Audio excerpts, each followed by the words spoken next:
नमस्कार, दैनिक shift time में आप सभी का बहुत बहुत स्वागत है। अगर आज के दौर की बात करें, आज ऐसे मुद्दे हैं जो वाकई जन जन उससे जुड़ा हुआ है। तो सरोर टोल प्लाजा को लेकर आंदोलन हुआ, उसमें लोगों को, युवा राजपूत सभा के सदस्यों को डिटेन भी किया गया और उन्हें फिर जेल भी भेजा गया। उसके बाद उन्हें रिहाई भी किया गया, यानी रात के अंधेरे में आप उन्हें हवालात में भेज देते हैं, डिटेन करते हैं, उसके बाद रात के अंधेरे में उनके घरों तक उन्हें छोड़ा जाता है। और उसके बाद वो भी अभी आंदोलन जारी है, सांबा के लोग अभी भी प्रदर्शन कर रहे हैं। पर क्या उसके बाद भी, इतना कुछ होने के बाद भी, क्या सरोर पर टोल प्लाजा वो बंद हुआ? धड़ल्ले से चल रहा है। उसी के साथ स्मार्ट मीटर, जो भी समय में देख रही है जनता, आपके घरों में भी स्मार्ट मीटर, जिनके घर में भी लगे हैं, आप जरूर कमेंट बॉक्स में बताइए कि पहले मीटर्स में और अब के मीटर में किस तरह से तीव्र गति से आपका जो बिल आ रहा है, या जिस तरह से कुछ दिन पहले वेयर हाउस में एक ट्रायल किया गया था, जिसमें कुछ मौजूद लोग, जो सिविल सोसाइटी के लोग, उन्हें भी आमंत्रित किया गया था कि देखेंगे अगर इसमें वेरिएशन आई तो कहेंगे कि कहीं ना कहीं जो नए मीटर लग रहे हैं स्मार्ट मीटर, उनमें खराबी है, और अगर नहीं आई, समझिए कि बराबर आई, तो फिर इसका मतलब यही साफ होता है फिर नए मीटर लगाने की जरूरत क्या है। इन्हीं सारी विषयों में बात करने के लिए हमारे साथ समय जुड़ चुके हैं आम आदमी पार्टी के वॉलंटियर परमवीर सिंह जी। यानी कि स्मार्ट मीटर के पीछे आखिर कौन है, किसके पास ये कॉन्ट्रैक्ट है, अभी तक ये जनता तक नहीं आया सॉरी। और साथ ही साथ टोल प्लाजा के पीछे क्या हो रही है राजनीति। ये बड़े दो सवाल हैं जिनका जवाब आज परमवीर सिंह जी देंगे। सर, सबसे पहले आपका बहुत बहुत स्वागत है। रश्मि जी, आपके सभी देखने वालों को मेरी तरफ से जय हिंद जी। रश्मि जी, ऐसा है कि गवर्नमेंट नए नए प्रोग्राम लेके आ रही है जी।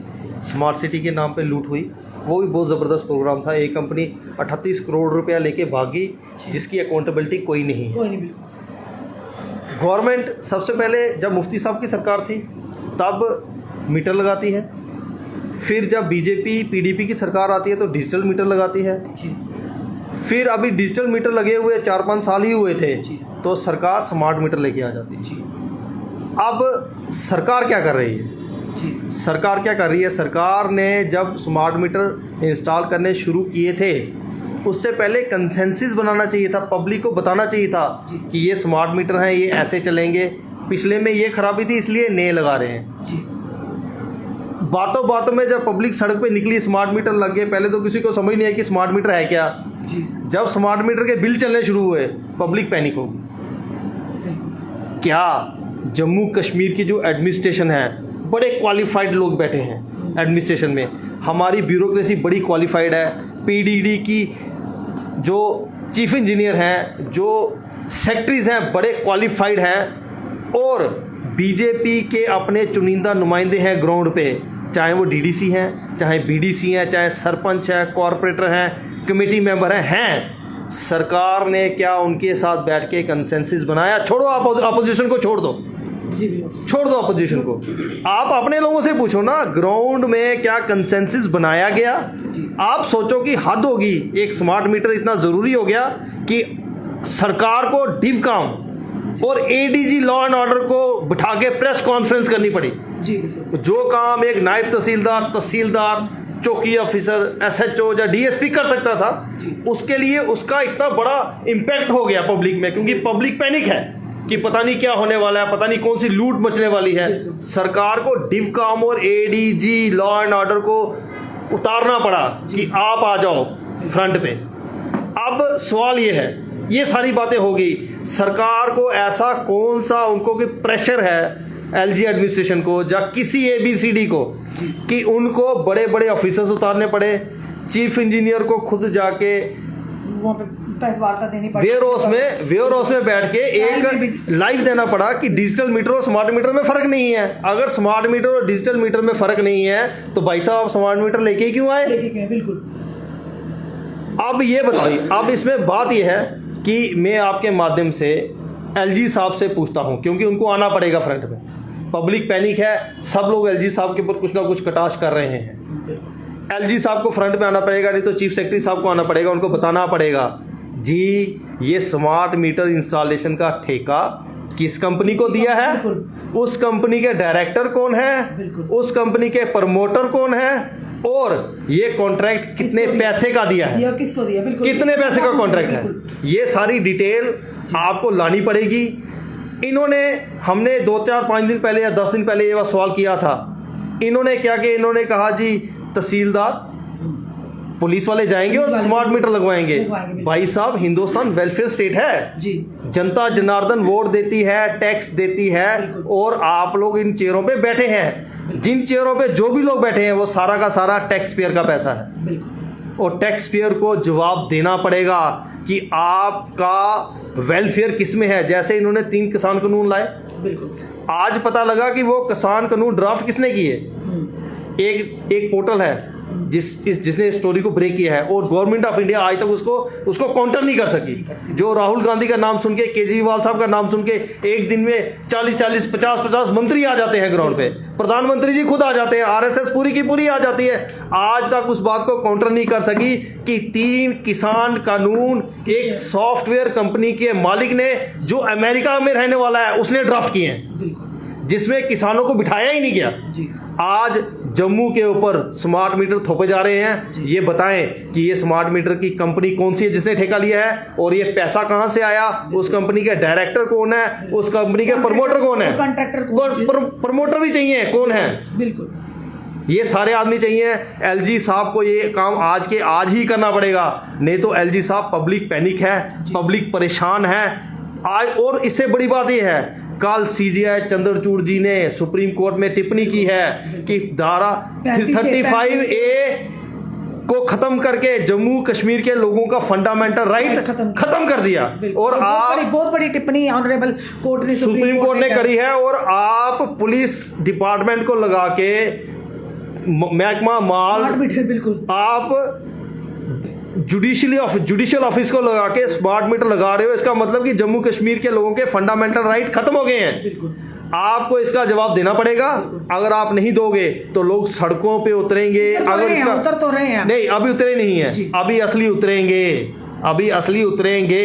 एलजी साहब, उससे पहले जम्मू कश्मीर में इलेक्शन करवाइए, जो सरकार चुन के आएगी वो डिसाइड करेगी स्मार्ट मीटर कैसे और क्यों लगेंगे। पहले मीटर्स की अगर बात करें 1700 करोड़ एक ह्यूज अमाउंट होता है, वो जनता के टैक्सेस का पैसा। अब 2100 करोड़ का, यानी वो 1700 करोड़ आपने उठा के डस्टबिन में फेंक दिए। डस्टबिन में नहीं, वो इन्होंने नाली में बहा दिए, गंदे नाले में बहा दिए। 1700 करोड़ बहा दिए, जनता का पैसा था। वो भी कोई ले गया, बिल्कुल कोई यार आया, जो जैसे राहुल गांधी जी कहते हैं मोदी और मोदी के यार, कोई इनका अपना आया वाकफ, कोई आया भतीजा, कोई भाई, कोई जमाई, कोई अपने लीडर का बेटा आया वो ले गया। अब दूसरा आया उसको दे दिए। पैसे किसके हैं? 2100 करोड़ का जो पैसे किसके हैं मैडम?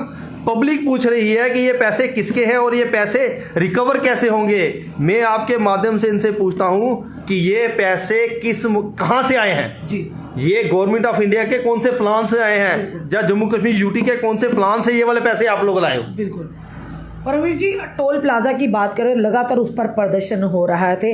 उसके बाद कुछ युवा जो युवराजपुर के सभा के सदस्य थे उन्हें डिटेन किया, रात उनके जेल में भेज दिया। उसके बाद 5 दिन के बाद उनकी रात के अंधेरे में उठाया और रात के अंधेरे में रिहाई होगी। और साफ तौर पर इस मामले में पुलिस के अधिकारियों ने भी कहा, डीजीपी जम्मू जिस समय स्मार्ट मीटर की वहाँ पर आकर हिमायत भी कर रहे थे, बता रहे थे, और वहाँ पर जो चीफ इंजीनियर वहाँ भी बैठे हुए थे। इवन कि पुलिस का काम है लॉ एंड ऑर्डर को मेंटेन करना, पर आज वो दौर आ गया कि आज पुलिस को भी इसी चीज़ों में इन्वॉल्व किया जा रहा है। उनका ध्यान वहाँ से भटका कर उनके काम को डाइवर्ट कर दिया गया।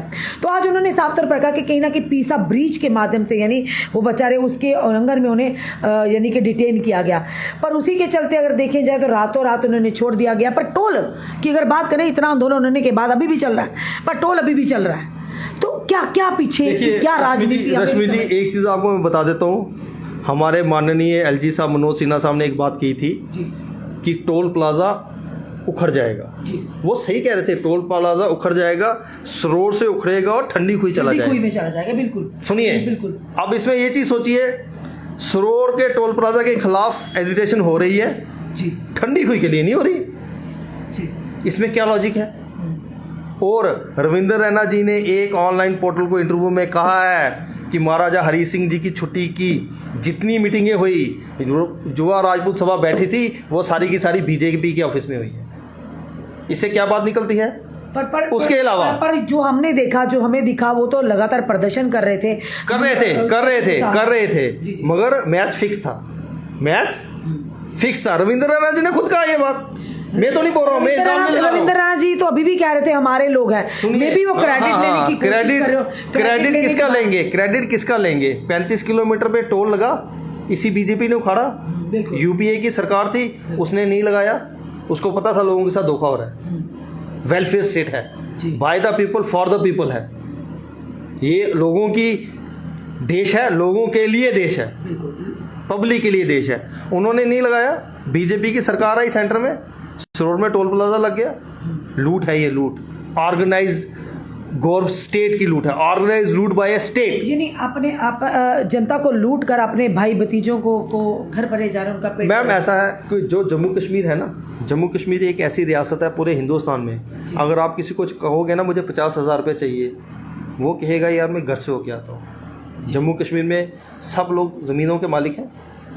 एलजी साहब कहते हैं ना कि जम्मू के लोगों ने आईफोन रखे हैं घर में, 3-3 मंजिला घर है। एलजी साहब आपसे गुजारिश है, जो पसमानदा गरीब और पिछड़ी हुई स्टेट है ना आपकी गुजरात, ये आपकी यूपी, यहाँ से आप एमपी आए, सेंटर में मिनिस्टर रहे, वहाँ पर जाके बीजेपी के लोगों को, बीजेपी के चीफ मिनिस्टर को समझाओ कि जम्मू कश्मीर में ये मॉडल चल रहा है। जम्मू कश्मीर का दलित, जम्मू कश्मीर का शेड्यूल कास्ट, जम्मू कश्मीर का अपर कास्ट, जम्मू कश्मीर का हर बाशिंदा मालिक है ज़मीन का। ये जम्मू कश्मीर में 370 और 35 एक ही देन है। ऐसा कानून आप यूपी में लाओ तो गर्व करो। आपके वहाँ भी कोई बाहर का बंदा आ जाए, एलजी बन के एलजी बन के ना जाए, मैं दुआ करता हूँ गवर्नर बन के जाए, वो बोले कि यूपी में लोगों के घर में आईफोन है, 3-3 मंजिला घर है, हर किसी का देखा है मैंने। ऐसे हालात अब यूपी में खड़ा करो, जेएनके मॉडल यूपी में लागू करो, ताकि इतनी गरीब पिछड़ी हुई स्टेट, दुनिया में सबसे पिछड़ा हुआ डिस्ट्रिक्ट वो यूपी का है, जम्मू कश्मीर का नहीं है। क्योंकि जम्मू कश्मीर में हमारे हुक्मरानों ने, महाराजा हरी सिंह जी ने, शेख मोहम्मद अब्दुल्ला साहब ने, गुलाम मोहम्मद बख्शी साहब ने, सादक साहब ने ऐसा सिस्टम तैयार किया कि जम्मू कश्मीर का हर दलित, हर शेड्यूल ट्राइब, हर पसमानदा आदमी ज़मीन का मालिक है और उसके घर में आईफोन है। एलजी साहब आप इस बात से जलते हो तो जलते रहो, लेकिन जो आपने पूछा ना कि टोल प्लाजा क्यों लगाया है, टोल प्लाजा इसीलिए लगा कि जम्मू में आप किसी से पूछोगे ना भाई साहब 50,000 रुपये चाहिए, किसी से भी पूछ लो, 95% लोग कहेंगे मैं घर से होके आया। अगर एलजी साहब के यूपी में, या मोदी जी के गुजरात में, या दिल्ली में किसी व्यापारी से भी पूछोगे ना 50,000 रुपये चाहिए, वो थोड़ी देर सोचेगा फिर बताएगा कल बताऊंगा। जो जम्मू के लोगों के घर में जो 40-50 हज़ार रुपया कैश पड़ा है ना, ये उसको लूटना चाहते हैं, उसीलिए ये टोल प्लाजा लगा है। और इसीलिए ये स्मार्ट मीटर, क्योंकि जिस तरह ये स्मार्ट मीटर, टोल प्लाजा इतना आंदोलन हुआ, लोग अंदर भी उसके बावजूद एंट्री है, इसी तरह से स्मार्ट मीटर का भी है। जनता तो उतर रही है। सुनिए, जिसका 500 रुपये बिल आ रहा था वो 2500-2800 रुपये दे रहा है, जिसका 2500-2800 रुपये बिल आ रहा था वो 8,000 रुपये दे रहा है। ऑर्गेनाइज लूट है गवर्नमेंट की तरफ से। और किसके लिए है? बीजेपी आरएसएस के यारों के लिए है, उनके यारों के लिए सब कुछ इकट्ठा किया जा रहा है। आप एलजी साहब से पूछो, आप इनसे पूछिए कि सत्यपाल मलिक जी ने कहा है पब्लिकली अलग अलग प्लेटफॉर्मों में कि मुझे 150 करोड़ के 2 फाइलें थे जिनमें रिश्वत देकर वो था कि उसमें एक पावर प्रोजेक्ट था मैडम, एक पावर प्रोजेक्ट था। और मनोज सिन्हा जी ने कितने पावर प्रोजेक्ट दे दिए चनाव रिवर पे। पर ये इसके बाद फाइनल हुए हैं। अब लग रहा है कि मनोज सिन्हा जी की भी मुश्किलें बढ़ने वाली हैं, क्योंकि ये वही मनोज सिन्हा जी जो सत्य का पाठ पढ़ाते हैं, जो कहते हैं काबिलियत पर आपको नौकरियां मिलेंगी, ईमानदारी पर मिलेगी। पर सुनिए, काबिलियत में अभी हाल ही में आज अभी थोड़ी देर के बाद हम फिर से खुलासा करेंगे, उनके खिलाफ एक IAS ऑफिसर ने कंप्लेंट की है। बिल्कुल उन्होंने national commission for schedule caste, madam वो जम्मू कश्मीर में चमत्कार हुआ है कि चीफ सेक्रेटरी के खिलाफ कंप्लेंट है। SC/ST एक्ट में, जाति सूचक बातों के एक्ट में उनके खिलाफ कंप्लेंट है। जल जीवन मिशन में बहुत बड़ा घोटाला हुई है। और ये सारी फाइलें सत्यपाल मलिक जी बड़ी देर से बोल रहे हैं। वो बोल रहे हैं कि पावर प्रोजेक्ट के लिए 150 करोड़ की रिश्वत थी, एक इंश्योरेंस की फाइल थी उसके लिए 150 करोड़ की रिश्वत थी। तो मनोज सिन्हा जी ने कम से कम 3-4 प्रोजेक्ट जो चनाव रिवर पे साइन कर दिए हैं। किनको किए हैं आप भी सुन लीजिए, सारे के सारे प्राइवेट प्लेयर हैं। NHPC को, नेशनल हाइड्रो पावर कॉरपोरेशन के नाम पे एक प्रोजेक्ट नहीं है जी, और बड़े सस्ते दामों पे बेचे गए हैं। और इस सारे का हिसाब किताब जब भी यहाँ जम्मू कश्मीर में सरकार बनेगी, असेंबली बैठेगी, तो भाई साहब छोड़ेगी नहीं। सुधर जाओ। जनता नहीं छोड़ने वाली। जनता नहीं छोड़ने तो वाली। ये क्या लगता है आपको स्मार्ट मीटर, जिस तरह से टोल प्लाजा भी धड़ल्ले से लिया जा रहा है, पुलिस बल सुरक्षा बलों के उस पर, और यहाँ पर भी तो यही होगा। देखिए मैडम, ऐसा है, टोल प्लाजा का जो आंदोलन है वो अब ठंडी खुई की तरफ जाना चाहिए, सरोर को लेके नहीं जाना। सरोर तो वैसे ही उखड़ने वाला है, ठंडी खुई आप चले जाइए, कीजिए लाइव, वहाँ पर बहुत बड़ा इंफ्रास्ट्रक्चर बन रहा है टोल का, हमने देखा है ना, वहाँ करीब कीजिए लाइव। मैं आपके माध्यम से जितने जम्मू के लोग हैं, जितने जम्मू के लोग हैं, सभी को कहता हूँ ठंडी खुई चले जाओ। वहाँ देखो टोल का इंफ्रास्ट्रक्चर बन रहा है, मल्टी स्टोरी बिल्डिंगें बन रही है। सरोर का टोल प्लाजा वैसे भी उखड़ने वाला है, मैच फिक्स है ये। और सबसे बड़ी बात ये है, जितेंद्र सिंह जी जम्मू कश्मीर के मंत्री हैं पीएमओ में। मैंने सुना है कि नंबर 3 नहीं तो नंबर 4 है मंत्रिमंडल में, इतनी पावर है उनमें। क्या वो एक टोल प्लाजा नहीं खत्म करवा सकते जम्मू के लोगों के लिए, जिन्होंने उनको वोट दी है? क्या ये काम नहीं कर सकते? उल्टा बात ये चल रही है कि सरोर का टोल प्लाजा उखाड़ना है, वो तो वैसे ही उखड़ के ठंडी हो जा रहा है, शिफ्ट हो रहा है, वो तो उखड़ना ही है ना। तो ये जो आंदोलन हो रही है, तो ये तो फिर ये जो लोग आंदोलन कर रहे हैं, उनकी मंशा, उनका चाल चरित्र और चेहरा उनको बताना चाहिए मीडिया में कि हम वाकई भी डुगर हाँ, अस डोगरे हैं, अस कुछ जाके चुकते नहीं, अस खोई जन्ने हैं ते खड़ोना दे भरावा, फिर खड़ोवो सरोर दे मगर ना पवो। पर जब जेलों में डाला जाएगा, सुनो मैडम, क्या करेंगे परिवार को? सुनो मैडम, जेलों में जब 100 और पीछे नहीं ना पवो, फिर पवो ठंडी खुई दे पीछे, जिथे टोल लगा करदा, जिथे टोल दा इंफ्रास्ट्रक्चर बना करदा, उथे पवो। वो तो LG साहब भी आखा दे, वो तो कल आएगी NHPC, national highway authority of India, वो कही जी उखाड़ दो इसको। लेकिन इसमें बात यह है कि टेक्निकल बात यह है, बन से लेके ठंडी खुई तक अब शायद 37 किलोमीटर बनेगा, ठीक है ना। 37 किलोमीटर में टोल लग रहा है और सभी सरोर के पीछे लगे। ये बात समझने वाली है, पब्लिक को भी समझनी है, मेरे उन भाइयों को भी समझनी है जो टेक्निकलिटी की तरफ जाएं। और एक खबर और आ रही है कि टीम आ रही है NHIA की, और पूरी सड़क को दुल्हन की तरह लिशकाया जा रहा है। देखा कल भी। और सुनिए, मैं ये पूछना चाहता हूँ कि ये पैसा जो सड़क लिशकाई जा रही है, जो साफ सफाई हो रही है, क्या पब्लिक नहीं टैक्स दे रही है, टोल नहीं दे रही है? उसके लिए साफ सफाई तो तुमने कभी की नहीं, अब क्यों कर रहे हो? बिल्कुल धन्यवाद। ये थे हमारे साथ आम आदमी पार्टी के वॉलंटियर परमवीर सिंह जी। बड़े तथ्यों के साथ और बड़ी बेबाकी से इन्होंने जो कारकर्दगियाँ उन पर लाई। उन्होंने ये ज़रूर कहा कि कल हम भी जब सांबा में गए थे तो हम रास्ते में देखा कि ठंडी खुई के पास एक बड़ा भी भव्य तरीके से मैदान है, वो तैयार किया जा रहा है टोल प्लाजा के लिए, और बिल्डिंग भी तैयार की जा रही है। पर सरोवर से हटकर ठंडी खुई में जाएगा तो जनता को टोल तो देना होगा। और साथ ही साथ इन्होंने ये कहा कि जनता को अब जागरूक होना होगा, जनता की जेबों से पैसा जा रहा है। और जिस तरह से कल हमने भी देखा कि सड़कों से हम भी हैरान थे, आखिर ऐसा हो क्यों रहा है, कैसा हो रहा है। जब प्रदर्शन किए गए थे, सड़कों की हालत तो खस्ता थी वहाँ की, तभी तो लोग प्रदर्शन कर रहे थे कि नो रोड नो टोल। पर कल से लेकर परसों से दुल्हन की तरह उस रास्ते को सजाया जा रहा है, साफ सफाई हो जा रही, क्योंकि national highway authority of India को झूठ दिखाना है। तो जब झूठ देकर चले जाएंगे, उसके बाद क्या होगा, जनता की जेबों से पैसा जाए, किसी को कोई फर्क नहीं पड़ता। पर हाँ, स्मार्ट मीटर को लेकर ये अशोक गुप्ता जी ने भी सवाल उठाया था, जो उस समय स्मार्ट मीटर को लेकर ट्रायल करने गए थे वेयर हाउस में, कि आखिर ये कॉन्ट्रैक्ट किसके पास गया, किसे दिया, कौन इसके पीछे है, कौन इसका प्रमोटर है। ये सारी चीज़ें जनता के सामने लाना ज़रूरी है। कुछ ना कुछ तो है जो से सवाल उठ रहे हैं। चलिए देखते हैं क्या लगता है आने वाले समय में। जनता ने तो अभी फिलहाल स्मार्ट मीटर को पूरी तरह से नकारा है, पर वही दूसरी तरफ आदेश है, आप भी जानते हैं, बल के प्रयोग पर, बल के दम पर कुछ भी सरकारें करवा सकती हैं। स्मार्ट मीटर क्या कि प्रीपेड मीटर भी इंस्टॉल करवा देगी। चलिए, ये तो फिलहाल आने वाला समय है, ये जनता है, ये जनता ही है, ये ज़रूर कहेंगे जो सरकारें बनाना भी जानती है और गिराना भी जानती है, अगर अपनी आई पर आ जाए।